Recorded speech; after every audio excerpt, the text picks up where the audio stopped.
Barishal Sherebangla medical college হাসপাতালের শিক্ষক সংকট নিরসনের দাবিতে বিক্ষোভ করেছেন শিক্ষার্থীরা। আজ সোমবার বেলা 11টা থেকে কলেজের গেটের সামনে বিক্ষোভ কর্মসূচি শুরু করেন তারা। শিক্ষার্থীদের দাবি আদায়ে কলেজ শাটডাউন করার ঘোষণা দিয়েছেন শিক্ষার্থীরা। একই সঙ্গে প্রশাসনিক ভবনের গেটে তালা ঝুলিয়ে দেওয়া হয়েছে।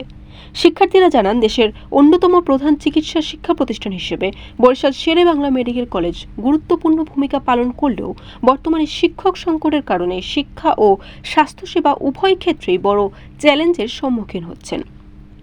বর্তমানে কলেজে প্রয়োজনীয় সংখ্যক শিক্ষক না থাকায় একাডেমিক কার্যক্রমে ব্যাঘাত ঘটছে। এতে মেডিকেল শিক্ষার্থীরা মানসম্মত ক্লাস ও প্রশিক্ষণ থেকে বঞ্চিত হচ্ছেন, যা ভবিষ্যতে চিকিৎসা ব্যবস্থার উপরও নেতিবাচক প্রভাব ফেলবে বলে মনে করেন শিক্ষার্থীরা। এ সময় শিক্ষার্থীদের পক্ষ থেকে 2 দফা দাবি তুলে ধরা হয়।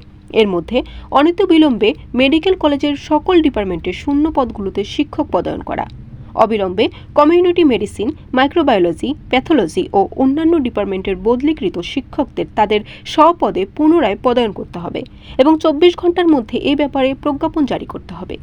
শিক্ষক সংকটের কথা স্বীকার করে কলেজ অধ্যক্ষ ফয়জুল বাশার বলেছেন, বিষয়টি নিয়ে মন্ত্রণালয়ে কথা হয়েছে, দ্রুত সকল সমস্যার সমাধান করা হবে। বরিশাল.নিউজ।